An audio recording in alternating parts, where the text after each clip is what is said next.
अस्सलाम वालेकुम।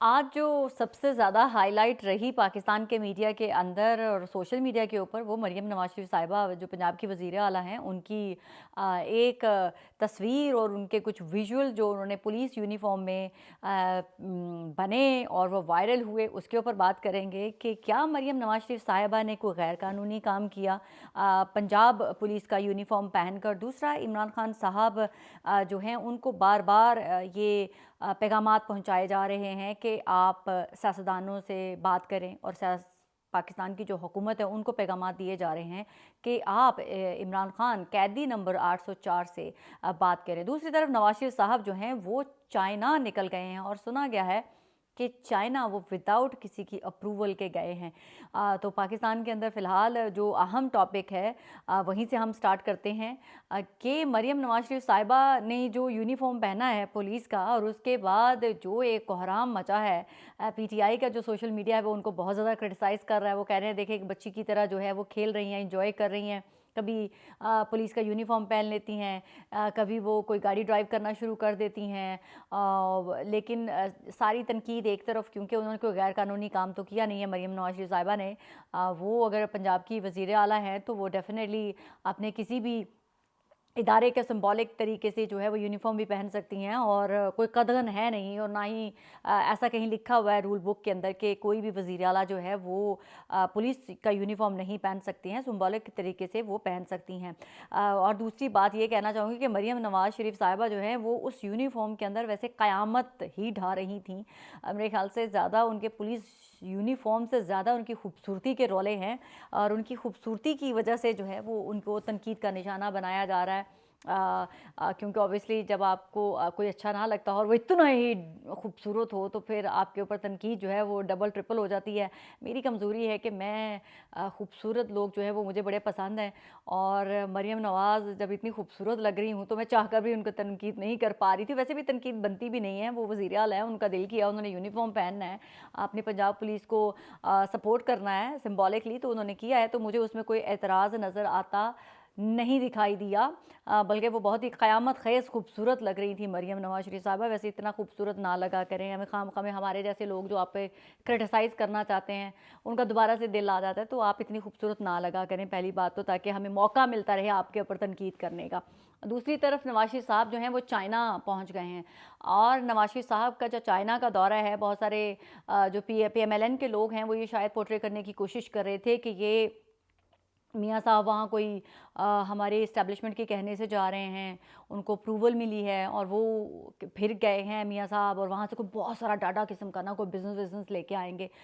तो बिल्कुल ऐसा कुछ नहीं है। मियाँ मोहम्मद नवाज शरीफ साहब जो हैं ये होली सोली अपने बिहाफ पे ये जर्नी कर रहे हैं, बल्कि हमारे जो मुक़्तदर हलके हैं उनको इसकी खबर बड़ी लेट पहुंची। तो जो हमारे वज़ीर ख़ारजा हैं इसहाक़ डार साहब, उनको बुला के भी पूछ-गिछ हुई है कि मियाँ साहब किस चक्कर में जो जा रहे हैं, इनका क्या पर्पज़ क्या है, इन्होंने क्यों जाना चाह रहे हैं ये चाइना में, और हमें इसकी डिटेल बताई जाए।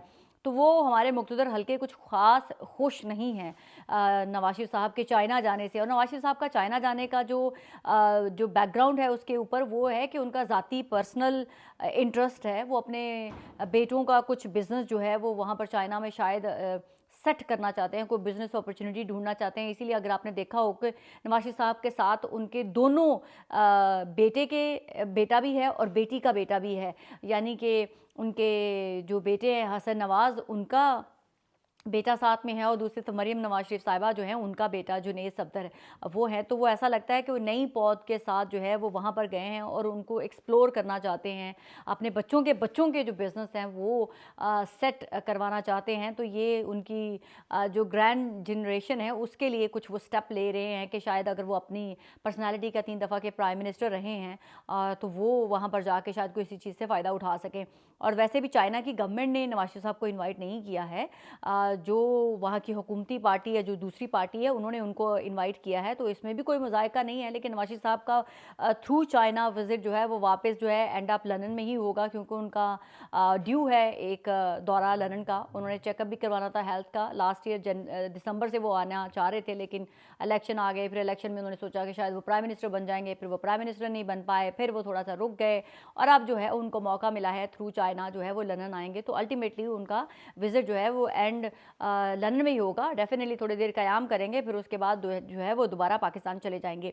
तो नवाज शरीफ साहब का तो ये निजी सॉर्ट ऑफ दौरा है, और उसमें शायद वो ये भी हाइप बनाने की कोशिश करे कि देखें नवाज शरीफ साहब जो है वो मुल्क के लिए कुछ करने के लिए जा रहे हैं। तो ऐसा कुछ नहीं हो रहा। मियाँ साहब का ये पर्सनल निजी दौरा है। दूसरी तरफ इमरान खान साहब जो बिज़नेस कम्युनिटी के लोग हैं वो सामने दोबारा एक्टिव हो गए हैं। हमारे जो हबीब साहब हैं, बिज़नेस कम्युनिटी से ताल्लुक़ रखते हैं, और वो उन्होंने स्टेटमेंट एक के बाद जो है दूसरा इंटरव्यू दिया है, और उन्होंने कहा है कि हमने हुकूमत को कहा है कि जनाब आप जो है इमरान खान साहब जो हैं जेल में मौजूद हैं, उनसे बातचीत करें। हम पाकिस्तान के अंदर सियासी ही नहीं माशी भी इस्तेहकाम चाहते हैं, तो दोनों का होना बहुत ज़रूरी है, और उसके लिए इमरान खान साहब को लूप में लेना बहुत ज़रूरी है। हमारा मीडिया इस चीज़ को बहुत ज़्यादा हाइप दे रहा है कि ओहो वाह वाह वाह वाह, देखे देखे जी क्या क्या क्या बात हो गई, इमरान खान साहब की जो है वो वैल्यू बढ़ गई है।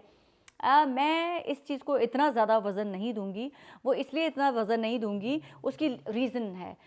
हबीब साहब ने खुद ही अपने एक इंटरव्यू में ये भी बताया कि जब इमरान खान साहब की हुकूमत थी, तो जब नवाज शरीफ साहब जेल में थे, और जब बिलावल भुट्टो जब कोरोना हुआ था, या बख्तावर की जब शादी थी, तो हम उनके पास गए और इमरान खान साहब को हमने कहा कि आप जो है बख्तावर भुट्टो को की मुबारकबाद के लिए जरदारी साहब को फ़ोन करें। और फिर कहते हैं कि हमने ये भी कहा कि बिलावल भुट्टो को कोरोना हुआ, उनके लिए भी फ़ोन करें। फिर ये भी कहा गया उनको कि जनाब आप जो है वो शहबाज शरीफ साहब को भी फ़ोन करें, उनकी वालदा की डेथ हुई हुई है, तो उनके साथ भी अफसोस करें। तो आगे से उन्होंने कहा कि इमरान खान साहब ने कहा कि मैंने ट्वीट कर दिया है, बस इससे ज़्यादा मैं कुछ नहीं कर सकता, तो मुझे आप वही काम कहें जो मैं कर सकता हूँ। तो मैं इसलिए इन जो हमारे बिज़नेस कम्युनिटी के लोग हैं, इनके स्टेटमेंट को इतना ज़्यादा सीरियस नहीं लेती, क्योंकि ये हर हुकूमत की गुड बुक में रहना चाहते हैं, और हर हुकूमत में आके अपोजिशन के बारे में अच्छी अच्छी ही बातें करते हैं, ताकि जब वक्त आए तो वो कह सकें कि देखें हमने तब ये कहा था, अब हम ये कह रहे हैं, फिर हम वो कहेंगे। यानी कि ये सबकी गुड बुक में रहना चाहते हैं, किसी की भी बैड बुक का हिस्सा नहीं बनते। अगर ये गुड बुक का एक ही एक जो सॉलिडली फ्रॉम हार्ट होते हैं, तो वो हमारी इस्टेब्लिशमेंट होती है। उसके अलावा ये सब बस मेकअप करते रहते हैं स्टेटमेंट दे दे के। तो इसलिए मैं हबीब साहब की स्टेटमेंट का इतना ज़्यादा सीरियस नहीं लेती हूँ, क्योंकि ये हर हुकूमत में हर अपोजिशन जो लोग जो पार्टी होती है उसके बारे में बड़ी अच्छी अच्छी बातें करते हैं। तो इसलिए मेरे नज़दीक इनकी कोई बात की स्टेटमेंट इतनी वैल्यू नहीं है। और दूसरी बात ये, अगर आपने पूछा कि हमारी इस्टेब्लिशमेंट, बहुत सारे लोग ये रूमर फैला रहे हैं कि शायद हमारी इस्टेब्लिशमेंट ने कहा है इन बिज़नेस कम्युनिटी को कि वो हुकूमत को प्रेशराइज़ करे कि वो इमरान खान साहब से बात करें, तो ऐसा बिल्कुल भी नहीं है। इमरान खान साहब से बात करने के लिए हमारी इस्टेब्लिशमेंट ने बिल्कुल भी कुछ भी पैगाम किसी को नहीं दिया है। बल्कि जब से इमरान खान साहब ने पाकिस्तान के army chief general Asim Munir के ऊपर डायरेक्टली हिट किया है, तब से तमाम कनेक्शन टूट चुके हुए हैं। जो रवाबत थे भी, वो रवाबत भी टूट चुके हुए हैं। बल्कि अब तो बहुत ही ज़्यादा अलार्मिंग सिचुएशन होने जा रही है। हुकूमत के लिए भी बहुत वाज़िया इशारे आना शुरू हो गए हैं तमाम सियासतदानों के लिए, क्योंकि उनको ये एक पैगाम बड़ा स्ट्रॉन्ग सा आपको मिलना शुरू हो गया है कि ये सियासतदानों के पास शायद ये आखिरी मौका है। बिल्कुल उसी तरह से जिस तरह से मैं तो खैर बहुत पुराना लिख रही थी, अब लोगों को समझ आना शुरू हुआ है कि शायद ये PMLN का भी आखिरी इलेक्शन है। और इमरान खान साहब का फ्यूचर जो है उनकी पार्टी तो फ़िलहाल जो है, जो थर्ड टाइम ये इलेक्शन उन्होंने करवाए हैं, उसको भी नल एंड वाइड करार दे दिया है इलेक्शन कमीशन ने। और फ़िलहाल मुझे किसी भी पॉलिटिकल पार्टी का फ्यूचर उतना ब्राइट होता हुआ नज़र नहीं आ रहा है। ये सच बात है कि सियासतदानों के पास ये आखिरी मौका है। जरदारी साहब जो है वो इस आखिरी मौके में कोशिश ज़रूर करेंगे कि उनका जो बेटे हैं बिलावल भुट्टो, वो ज़रूर प्राइम मिनिस्टर बन जाएं। आगे की आगे देखी जाएगी। फ़िलहाल हमारे सियासतदानों के लिए, चाहे वो हुकूमती पार्टी हो, अपोजिशन पार्टी हो, या वो कोई भी पार्टी हो, उनके लिए कुछ अच्छी खबरें नहीं आने वाले दिनों में, और इसका अंदाज़ा आपको बाखूबी हो जाएगा। पाकिस्तान जिंदाबाद।